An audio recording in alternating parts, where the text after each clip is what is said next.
terakhir ke-18 dalam EPS mengacu pada judul pemutusan hubungan kerja ya. Oke, pembahasan kita hari ini untuk pertemuan terakhir ya. Adapun siklus pengelolaan SDM di sini pada umumnya merupakan tahapan dari beberapa siklus SDM. Di antaranya adalah teman-teman saya yakin sudah paham semua ya. Di sini ada planning, timing, developing, maintaining, dan retaining ya. Semuanya di sini. Ini menurut Henry Ford ya. Oke, saya agak cepat. Pembahasan pertama adalah retaining tadi dari siklus SDM atau manajemen sumber daya manusia. Pertama jalannya gabungan antara mempertahankan atau mengeluarkan karyawan ya, di sini terus juga rasionalisasi. Kedua, HRD perlu menyiapkan strategi yang aman dalam hal melepaskan karyawan dari perusahaan. Di sini baik yang berupa rasionalisasi, pemecatan ataupun karyawan yang pensiun.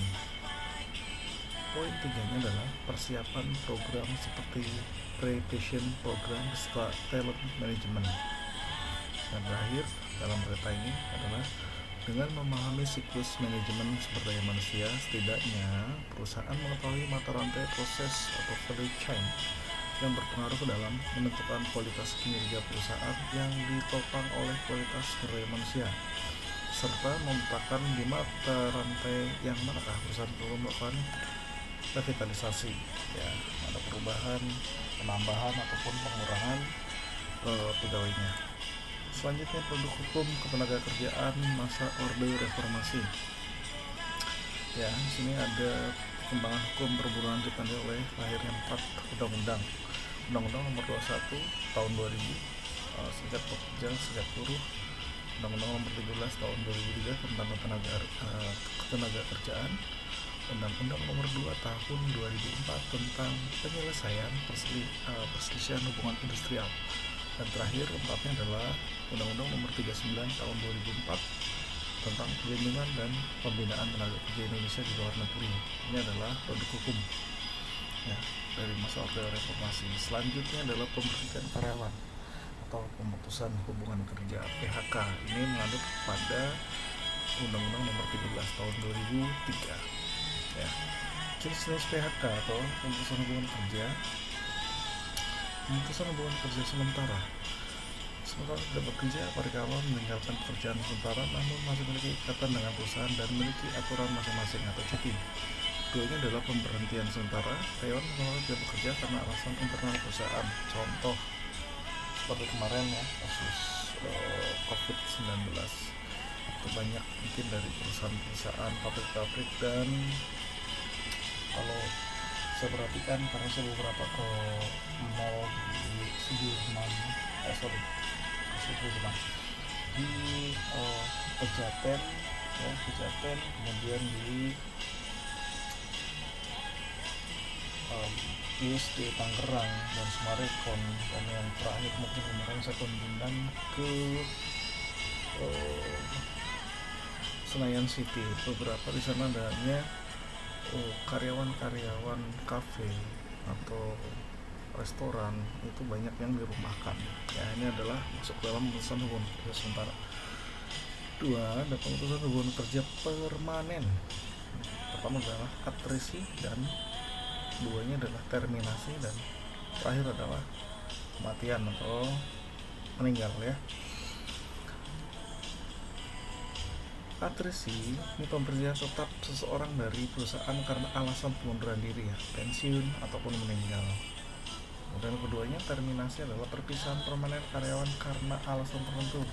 Contoh kinerja buruk sehingga di APK atau kedisiplinannya jelek, kinerjanya kurang baik segala macam ya. Dan terakhir adanya kematian. Selanjutnya adanya alasan pemberian karyawan atau PHK. Beberapa alasan ya, diantaranya adalah undang-undang, keinginan perusahaan, keinginan karyawan, pensiun, kontrak kerja berakhir, kesehatan karyawan, meninggal dunia, dan perusahaan dilikuidasi. Oke, ada 8. Selanjutnya Alasan pemberhentian atas dasar Undang-Undang Nomor 13 Tahun 2003. Ya, dalam buku saya masukkan di sini, undang-undang dapat menyebabkan seorang karyawan harus diberhentikan dari suatu perusahaan. Di situ misalnya karyawan, anak-anak, warga negara asing, atau karyawan yang terlibat organisasi terlarang. 2. Keinginan perusahaan. Keinginan perusahaan dapat menyebabkan diberhentikannya seorang karyawan baik secara terhormat ataupun dipecat. Biasanya disebabkan hal-hal sebagai berikut. Ya, karyawan tidak mampu menyelesaikan pekerjaannya, perilaku disiplin kurang baik, melanggar aturan prerogatif perusahaan, tidak dapat bekerja sama dan terjadi konflik dengan karyawan lain. Dan terakhir adalah melakukan tindakan amoral dan perusahaan, ya, atau tindakan hukum. Pasal 158 ini tidak perlu sebenarnya, ini adalah bagian dari perburuhan ya, pada nomor 13 tahun 2003. Ya, di sini diantaranya adalah melakukan penipuan, memberikan keterangan palsu, memakai atau mengendaраkan narkotika, melakukan perbuatan asusila, menyerang, menganiaya, mengancam dengan ceroboh atau sengaja merusak atau membiarkan dalam keadaan bahaya barang milik perusahaan, ya, yang tentunya yang melanggar atau merugikan perusahaan. Alasan pemberhentian, keinginan karyawan atau pensiun, ya, saya kira teman-teman tahu dari sini, mungkin nanti juga bisa dapat dibaca.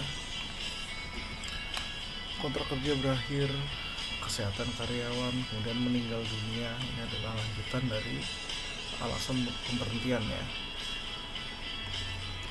Oke, selanjutnya adalah perusahaan likuidasi. Karyawan akan dilepas bila perusahaan dilikuidasi atau ditutup karena bangkrut. Bangkrutkan perusahaan harus berdasarkan ketentuan hukum yang berlaku, sedangkan karyawan yang dilepas atau di PHK harus melakukan pesangon sesuai ketentuan pemerintah.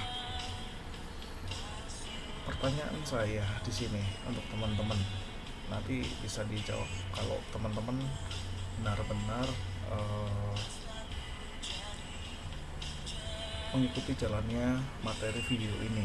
Pertanyaannya yang pertama di sini adalah, dalam perusahaan yang likuidasi seperti ini, apakah karyawan yang di PHK dalam hal ini kita menyesuaikan dengan yang di lapangan, mendapatkan pesangon sesuai ketentuan pemerintah dan undang-undang? Itu pertanyaan yang pertama, nanti dimasukkan dalam diskusi e-learning. Oke, yang pertama, proses pemberhentian. Proses pemberhentian ini adalah prosedur musyawarah karyawan dengan pimpinan perusahaan, musyawarah pimpinan serikat buruh dengan pimpinan perusahaan, musyawarah pimpinan serikat buruh pimpinan perusahaan, dan P4D atau keputusan pengadilan negeri. Nah, P4D di sini adalah panitia penyelesaian perselisihan perburuhan daerah, ya, dari proses pemberhentian. Oke, sedikit lagi, pasal 156 ayat 1, dalam hal terjadi putusan hubungan kerja, pengusaha diwajibkan membayar uang pesangon dan atau uang penghargaan masa kerja dan uang penggantian hak yang seharusnya diterima. Oke, ini adalah beberapa. Oke, dampak PHK. Memungkinkan mendapat karyawan lebih baik atau mengurangi biaya pengeluaran gaji, efisiensi. Terhentinya produksi sementara, harus mencari pengganti karyawan baru, dan memerlukan biaya rekrutmen lagi, melepas karyawan yang sudah berpengalaman dan setia, menurunkan image perusahaan. Dampak bagi karyawan, psikologis, ekonomi, dan sosial. Ini adalah pertanyaan yang kedua untuk teman-teman, harus dijawab pada learning. Dampak bagi karyawan yang di PHK di sini adalah psikologis. Kalian boleh jelaskan dampak psikologisnya itu seperti apa. Kalian gambarkan dan berikan contohnya. Kemudian adalah ekonomi, jelas. Ekonomi, penghasilan berkurang. Ya, mungkin teman-teman juga bisa berikan penjelasannya dan berikan contohnya. Kemudian juga dampak bagi karyawan adalah yang ketiga adalah sosial. Seperti apa dampak sosial itu? Teman-teman boleh ceritakan penjelasannya, berikan contohnya dari dampak bagi karyawan. Oke, saya kira ini saja. Nanti teman-teman bisa dicek di video ini pertanyaan-pertanyaan yang tadi